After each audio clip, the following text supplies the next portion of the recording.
Hey folks, Quilly18 here, and welcome to a quick tutorial on character creation for Baldur's Gate, specifically Baldur's Gate Enhanced Edition, which is the new and revised version of this classic, amazing Dungeons & Dragons game.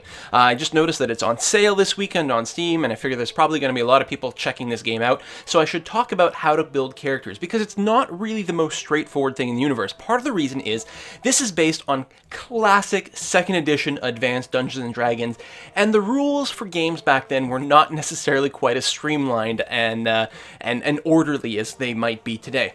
So we're going to get started, and I'll show you how to make a couple of characters maybe with a couple of different classes. The first thing I'm going to suggest, don't go directly into single player. Go into multiplayer button. And the reason is, here, if we click continue, you're going to have a button to pre-generate characters. You can create a character here, and then if you start the single player campaign, you can then import the characters at that point. Additionally to that, if you start a multiplayer campaign, you can play solo. You can play by yourself in a multiplayer game, and then what you can do is actually import multiple characters, because you can have a party of up to 6. And so in a single player campaign, it would be you plus 5 of the game's built-in NPCs. And they are very interesting in that they have great story and voice acting and that sort of thing. But if you, for some reason, want to have maybe a couple of characters that you've created on your own, you want to start a game through the multiplayer. Anyway, we're going to go into pre-generate character here. And then we will get the very classic Baldur's Gate character creation screen. So the first thing you do is pick a gender. This has no effect on your character whatsoever in terms of actual skills. They're totally equivalent to one another. So we can click done from here. You get to pick a portrait. So they've got a variety of pre-made portraits. It's interesting that they make you choose a portrait before you choose your race and class and all that. But I don't know. Conceivably, you might find a portrait that you're like, oh yeah, I want to be that guy. So let's pick this guy, and we're going to make a sort of a magic user. Well, we'll talk about all the classes as we go forward here. So the next thing you do is you pick your race. So the races in here, if you click on them, you will be told what the bonuses are. There's a couple of extra complications in terms of the races, in that humans can do something called dual classing, and the other races do something called multi-classing. This is one of those things that, like, again, you have to remember, this is 2nd edition Dungeons & Dragons. This hasn't been a thing in, like, 15 years. They replaced this mechanic quite a bit. Humans, none of that matters if you're only going to be playing a single character class, like your person's only going to be a wizard, for example. But you have the ability to do this multi-classing type thing where your character can be like a wizard / rogue, and you get kind of a combination of different types of statistics. Generally speaking, being single classed is often the strongest, but not always. It really depends on what character you're going to do. The manual for a game will explain the sort of peculiarities of how they work. Humans are the most complicated, really. Everything else with the multi-class is quite straightforward. You have more than one class, your experience points get split between the various classes, and you level up with them together at the same time. There are certain gotchas, like wizards can't really wear armor and cast spells, so going fighter wizard means you won't really be able to wear the armor that a fighter gets, but you have melee skills and different things like that, and different strokes for different folks. Humans are pretty generic overall. Elves will get an immunity to charm and sleep spells, which is very powerful. Infravision lets you see in the dark, which is actually relatively important to have at least one person in your party who can see in the dark. They get +1. So this THAC0 stands for to hit AC 0. Listen, this means a +1 to hit. You're slightly more likely to hit if you've got a bonus to your THAC0, and this is with bows and longswords, which are both excellent weapons as an elf. They also get a +1 bonus to dexterity, which is decent to get a armor class bonus, so you're harder to hit, but also gives you a bonus to missile attacks, as in ranged attacks. So if you wanted to play an archer, an elf is an excellent choice. The constitution penalty does hurt a little bit. We're going to talk about what these stats mean a little bit down the way. Half-elves, frankly, I find them to be kind of uninteresting. I don't see the reason to ever pick a half-elf, because elves are just so broken and overpowered in this version of the game. So gnomes, you get bonuses to certain saving throws. That means resisting certain types of spells, mostly. Infravision, a bonus to intelligence, penalty to wisdom. Intelligence mostly means they'd be decent wizards, and a wisdom penalty means they'd be poor clerics. Halflings are kind of interesting because they get a +1 bonus with slings, and slings are actually pretty potent weapons in Baldur's Gate. So this is not quite as bad as it seems. Their stat allocation is kind of crummy, but if you're planning on playing someone who's got like kind of a ranged effects and things, like a slinger, the lack of strength and especially the lack of wisdom is not going to be a problem. You're not going to be bothered by that. Dwarves are quite tough. They get that bonus to constitution. They get a huge penalty to charisma, but charisma is generally not a terrible thing to have as your dump stats in these games, with a couple of caveats that we'll talk about later on. And then finally, half-orcs. Half-orcs are strong and tough, and they get a penalty to intelligence. Well, if you want to play someone smashy, a half-orc is not a bad choice. For this particular one, I guess I'll go ahead. You know what? I'll pick elf just so I can show you the multi-classing thing. So we hit done, then class. So these are the basic single classes that you can access in the game. Fighter, standard sort of warrior type, and then there are different kits that you can add in. If you're a veteran to the original Baldur's Gate before playing the Enhanced Edition, these kits are more features that were added in Baldur's Gate 2, but are now available in the original Baldur's Gate, and they're quite nice. So you can read the description. They're slightly different and slightly varied. For example, Kenseis are really weird in that they don't wear armor. They can't use missile weapons, for example, right? Whereas fighters generally wear all the heavy armor. They can also do the most typically the most damage with standard type weapons. We've got rangers who you're probably going to use them for range attacks, but they're also very good at two-weapon style fighting. So if you want to use two swords at once, ranger is also good option. And then again, there's specialized classes or specialized kits below that, like a specialized archer kit, for example. Paladin is grayed out, and why is that? Well, only humans can be paladins, to the best of my recollection, which is why it is not an option here. A paladin is a holy fighter. And they're very similar to fighters, with a little bit of cleric mixed in that they have certain holy magics. They require very high charisma, and traditionally the way that dice rolling would work is it would actually be almost impossible to ever roll stats that would enable you to become a paladin. That's not a problem this time around as long as you're, say, a human. So a cleric is a divine spellcaster, but if you are used to certain types of role-playing games where a cleric is kind of a weak, squishy person in sort of cloth robes, that's not the case in Dungeons & Dragons. In D&D, clerics can wear any armor they want, so they're fairly heavily armored. Their weapon selection is a little bit more limited in that they can basically only use bludgeoning weapons, although those are not necessarily terrible. They're not going to be as good fighters as fighters, but they're pretty good fighters. They're certainly pretty tough, and they're backed up with spells, which makes them pretty freaking amazing. I especially like dwarf clerics for some reason. I find them very tanky and very interesting. And again, we've got specialized subclasses for those as well. Druid is very similar to a cleric. In fact, the way the rules of the game were originally, a druid is just a specialized variant of a cleric who has more nature-oriented spells, can only wear natural armor, so things like leather as opposed to metal plate armor, and also get the ability to shape change, which is awfully darn cool. Mages is your standard spellcaster, and then below that you've got specialist versions of the mage. So an enchanter is a normal mage who happens to be specialized in casting enchantment type spells. And each one of these specialists have one or more schools barred to them. For example, the enchanter, while they can cast one additional spell every level, so they get quite a few more castings per day, they can never learn or cast any invocation spells. Very quickly, Abjurer, it tends to be protection magics and dispelling magics. Conjurer will create matter out of nowhere. This includes things like summoning creatures, but also certain types of spell damage effects, like fireball-y type things. Diviner is someone who generally, detection and divining magic. Often this is considered to be one of the weaker specializations in the normal game. I'm not sure, or rather in like tabletop Dungeons & Dragons, I'm not sure how that applies to Baldur's Gate, actually.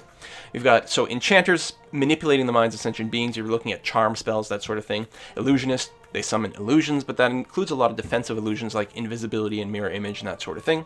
Invoker tends to be your in-your-face damage dealer type person. You're talking about magic missiles, you're talking about lightning bolts, that sort of thing.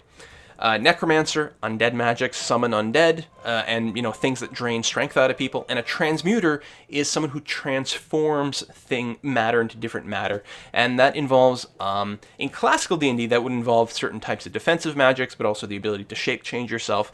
I'm not sure what the implications of being a transmuter are in Baldur's Gate Enhanced Edition, which is quite a bit broader. And then finally get to Wild Mage, which is a really weird variant of the regular mage, that their spells often go completely random and weird and bizarre and explode in strange ways. And if you like to play like a really weird and bizarre type of spellcaster, this would be an excellent pick for you. Thief, that is your standard type of rogue, sneaky kind of guy. Stealth, backstabbing, that sort of thing. Especially trap detection. It's very important that you're going to have at least one thief in your party because you want to be able to detect traps. It also wouldn't be a bad idea to have lockpicking, and you can also make a lot of extra money on the side with pickpocketing as well. If you don't have a competent thief in your party, you're going to be annoyed quite often by the fact that you can't open chests and get extra loot, and also you're going to have to go through a lot more healing as you constantly trigger various traps, some of which are exceptionally deadly. And again, you've got extra variant subclasses if you want to be more stabby, like backstabby, or more front stabby, the swashbuckler type thing, who gets bonuses to their armor class and hit and damage, and makes them more, if you want to be a lightweight fighter, lightly armored, lightly armed fighter, your swashbuckler is your type of thing. What else we got? Bard. A bard is kind of a variant on a thief, and is specifically based on, so it's going to have some thief skills, but then on top of that is going to have the ability to cast a few spells, plus play music that helps inspire and boost the rest of your party. Traditionally, the bard was considered to be kind of a weak, kind of nerfed, underpowered class, but that's not really the case in all games. And the fact that you get spell casting gives you nice flexibility, plus they can just be a lot of fun to play. Bards tend to have very high charisma, so actually having a bard, or say a paladin, as your main character in your party actually unlocks certain things with, some things with dialogue and negotiation and stuff. Charisma doesn't really drive dialogue very much in Baldur's Gate. However, it does give you a bonus to your reputation, and having a high enough reputation means cheaper prices for things, and does unlock a few dialogue options here and there. Sorcerer is an addition to the Enhanced Edition of Baldur's Gate. A sorcerer in this game is basically the same as a mage, except whereas a mage has to memorize their spells in the morning. So when your character kind of wakes up in the morning, you have to choose which spells are going to be available to you that day. The advantage of being a mage is whenever you find a scroll for a spell, you can learn that spell, and then you'll have it in your spell book going forward, and so the next morning you can choose to memorize that spell. You can choose to memorize 3 copies of this spell and 1 of that. A sorcerer knows very few spells, but doesn't have to memorize them ahead of time. They can just cast them at will. So you know spell X, Y, and Z, and in any given situation, you can cast X 5 times, or Y 5 times, or Z 5 times, or some combination, 2, 2, 1, that sort of thing. I find that in video games, these sorcerer-type classes tend to work really, really nicely and a lot of fun. Do note, if you are used to playing a sorcerer in 3rd edition or 4th edition Dungeons & Dragons, well, especially 3rd edition, the sorcerer in this game is based on intelligence, not charisma. Other than that, pretty similar to a mage. A monk will be your unarmed type of fighter. I don't know what the monk is like in Baldur's Gate. Again, this is the sort of an addition from the Enhanced Edition. So I'm not sure, how it works in practice, but yeah, that's your unarmed type fighter person. And then you've got a barbarian who's going to be very similar to a fighter, very smashy, does not wear heavy armor, but then gets other type of bonuses instead of that, including rage, very standard. You activate your rage and you become incredibly strong during that time. And then you've got your multi-class option. Again, this is for the elf. The elf can be a fighter thief, fighter mage, mage thief, or the fighter mage thief of awesome. Fighter thief actually wouldn't be a terrible choice, except that note that you can't use your thieving skills in heavier armor. Still, it could be viable for you to build something like a fighter thief, and then just use yourself, downgrade to studded leather armor when you're in a dungeon and you want to find traps, and then other than that, throw on your plate armor when you want to be really tanky and stompy and that sort of thing. These are all possible options. So I'm going to go and stick mage here. We'll pick a standard mage just to go forward. Choosing your alignment. This really... It says if you stray severely from your alignment during the course of the game, there will be consequences. I'm actually not sure what the consequences are, how bad they are. But basically, you've got good, evil, and then neutral in between, and then lawful versus chaotic. So how closely do you just obey the law all the time, and how much you sort of just do your own thing. And if you click on these things, you will get a variety of descriptions. Chaotic good is your standard sort of Robin Hood type fellow. Screw the laws, I know what's right, so I'm just going to do my own thing. Lawful good is very, rigidly follow the law, but for good type things, whereas lawful neutral is just rigidly follow the law, regardless of the root cause. What you want to pick here is mostly going to be down to what you want to play. I have played this game like completely evil, and it is a hell of a lot of fun, but definitely harder. The right thing, the easiest thing to do, especially starting off, tends to be good. Work with people, get their quest rewards, and then get those bonuses as opposed to just stabbing everyone in the back all the time. We'll go neutral good this time.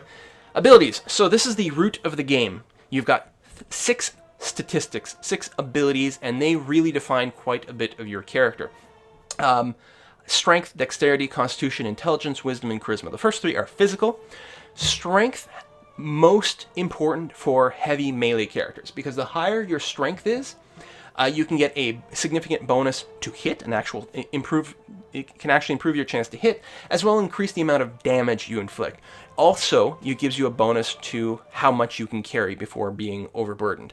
Now, the system in this game, again, this is 2nd edition D&D, which means it's a little funny and weird and not exactly how you would design a system today. For example, from a strength of 8 all the way up to a strength of 15, there is no difference whatsoever in your combat potential. The only difference will be how much you can carry. Very, very, very bizarre. So then if you go up to a strength of 16, you'll get a +1 to your damage. If you go up to 17, then you have +1 to damage and a +1 to hit. And 18, then it's +2 to damage, +1 to hit. And then it'll be really bizarre. Here, I can't go above 18. 18 is the standard maximum statistic in Dungeons & Dragons. If you were a fighter, you would still be capped at 18, but there would be an 18/something, up to a 00, which means 100. So from 01 to 00, which is 100. And that would give you additional bonuses. And then if you ever got past that, you got to 19, that would be a huge amount of strength. If you're a fighter, you really want this to be quite high, because this pays off a lot. If you're not going to be a fighter, then really you could pretty safely go all the way down to 8, unless you want a little extra carrying capacity, in which case you might bump it up a couple of notches. And you do want to go 2 notches at a time, because going from an 8 to a 9 doesn't affect it. If you go online, if you go on the Baldur's Gate Enhanced Edition website, you can get the manual PDFs, and they will have charts that describe these various statistics. So we're just playing a spellcaster, so we'll keep that low. Dexterity impacts your ability to perform ranged attacks and also gives you an inherent bonus to your armor class. Now, again, it's kind of weird in that you could go all the way down to 6. Well, apparently I can't go down that low because I'm an elf. But if you're a human, you could go all the way down to 6 without getting any penalties whatsoever. Whether you have a 6 dexterity or a 14 dexterity makes no difference whatsoever in Baldur's Gate. You only want to go above that if you want to get bonuses to your armor class and your missile attack adjustment. And even then, going from an 17 to an 18, both of them just give you a +2 to your missile attack adjustment. However, you do get an improvement to your armor class. Note that in this game, negative numbers for your armor class is better. So for example, when you finally get all the way up to a 15 dexterity, you will get a -1 bonus to your armor class. It's very weird. That's a 2nd edition D&D. That's all there is to it. Dexterity for a wizard type person is actually not a bad idea, because you can't wear heavy armor. Having a high dexterity will give you a better armor class and make you harder to hit. Furthermore, in Baldur's Gate 1, which is what this is, wizards start off pretty sucky. Low-level wizards suck. They're fragile. They don't get a lot of spells at all. So they tend to have a rough time. They actually spend quite a lot of time with slings. In Baldur's Gate 2, wizards are super, uber powerful. But Baldur's Gate 1, they're kind of squishy. So having a high dexterity, I really recommend it, because it's going to help you survive, and it's going to let you do the ranged attack thing and be a lot happier that way. This is the most important stat for all characters in the game, is Constitution. Constitution can give you bonus hit points. Again, going from 7 all the way up to 14 is exactly the same. 0 bonus hit points. But when you go above that, for every point above that, it'll give you an extra hit point per level. So at 15, you're going to get +1 hit points per level. At 16, you're going to get +2 hit points per level. Above that, you actually don't get any benefit from it unless you are a fighter. You're stuck at +2. I could go all the way up to, well, like, I'm an elf, so I get a -1 to my Constitution, so I can't go any higher than this. But even if I went all the way up to an 18, I would still only get +2 hit points per level, so it makes no sense for me to go above a 16.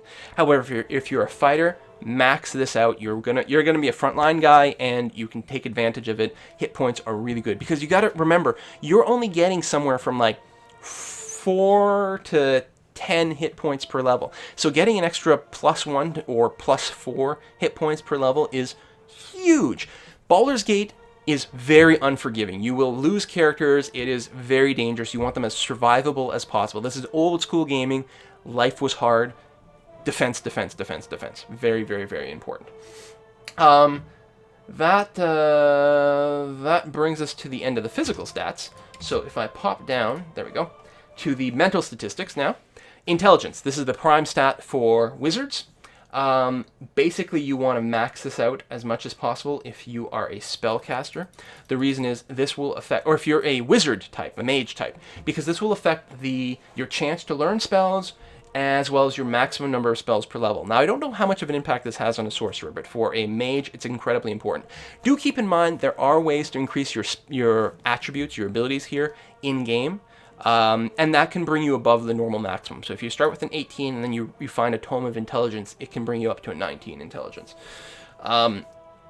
Again, this impacts your chance to learn spells and impacts the number of spells you can know for each level, and also gives you an innate sort of lore bonus. And a lore bonus gives you the ability to determine what an item is, a magic item, to be able to identify a magic item automatically without spending a spell to do it. And it's pretty handy. If you don't need the intelligence, you could go all the way down to 10 without getting any penalty. And furthermore, you could drop it as low as you want beyond that. I can't go any lower than this because I'm a wizard, so my minimum is already 9. But if you're a fighter, you could drop your intelligence all the way down to, I don't know, potentially 3, and that would be okay. The only problem is it gives you a penalty to your lore bonus, but you're not going to be auto-identifying items at that point anyway. Just give it to the wizard, give it to the bard, it'll be fine. Wisdom is the primary stat for clerics, for priests, including druids. And the higher you have, the more you can get. You'll actually get bonus spells based on having a high wisdom. So you'll be able to cast more spells in each day if you have a very high wisdom. So you definitely want as much of this as you can possibly get. Furthermore, wisdom also can give you a lore bonus. So if you have both high intelligence and high wisdom, and depending on what your class is, you can start with a relatively high lore bonus and have a good chance of auto-identifying items. It is pretty handy.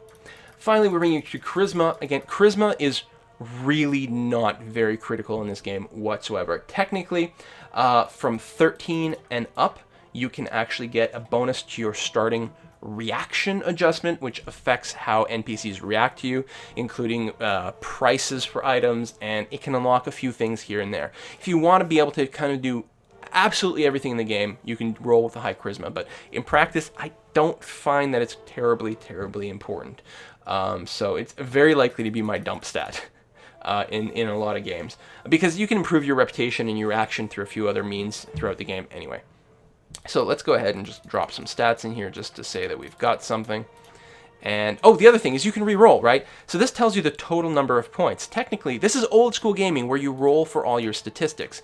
And what you can do is you can keep rolling to try to get as many points as possible. And it doesn't matter where these numbers end up. You don't care about that because the only thing that matters is the total, because you can move them around for free based on the Baldur's Gate system, which is, not how you would make games today, but as it is, just keep rolling and you can store it, right? So let's say let's find a decent roll. 84 is pretty good. You can store this and then you can keep rolling to see if you get a higher one. At some point, if you give up, you say, oh, you know what, 84 is the best I'm going to see. Just click recall, it brings them back, and then go and spend your stats wherever you want it. Very, very handy. Next thing is skills. So these are weapon skills all the time. And it's going to be, let me go back and pick a fighter because there's actually going to be a few more options on that screen. Let's pick a class. Let's go fighter, done. Alignment, just pick any old thing, done. Abilities, done. Skills. So as a fighter, you get to start with 4 proficiency slots. You've got access to every weapon as a fighter, including cool ones like katanas. Now, the thing is, katanas are really good. There aren't a lot of them in the game, so you're balancing out these different sort of stats. Yeah, see, magical katanas are very rare in Baldur's Gate, whereas longswords are quite common. Bastard swords are pretty common as well. Most of these are pretty common, not so much the scimitar, wakizashi, ninjato, but things like that. And you can read what happens over here. Now, what you tend to want to do is you're going to want to specialize in a particular weapon as much as possible. You generally don't want to spread these points around. If you put your points in longsword, just do longsword. You don't need a secondary thing. You know, some people might want, you know, throw in a longbow, so they've got a ranged attack. You probably don't want to go that route. What you can spend your extra points on is down here, the extra styles. So, for example, we might think that, oh, we're going to play a fighter, we're going to do longsword and shield, so we're going to put longsword, and then we're going to put sword and shield style, which maxes out at 2 points, so we're great there. As we level up, you will get more proficiency slots, and you will have access to these higher level masteries as well, all the way up to Grandmaster with 5 dots in it, which gives you tremendous, you become a killer with your weapon. Very, very, very good. If we were still on the spellcaster tab, at this point we'd be able to pick our spells at level 1. Appearance, pick your color. There's not a whole lot of options here because it is an older game. You can pick what voice you want, and then you can name yourself. Now this name will not get locked into the save as far as I know. You will be prompted to name your character when you import it later, and then you export it. We save this as, you know, as Quill. We hit done, and then when we start the game, which we can do here, create game, I think we can do just that, and then create character. You will create, but then on this screen, there it is, Quill. So I can choose this character and it loads him into that slot. The interface is slightly different in this than in the old Baldur's Gate. So there you have it. There's character creation for Baldur's Gate Enhanced Edition. If you've got any questions, please don't hesitate to put them down below. It is a great game, and it is multiplayer. You can play with up to 6 people at once, and it's awesome. See you next time, folks. Bye-bye.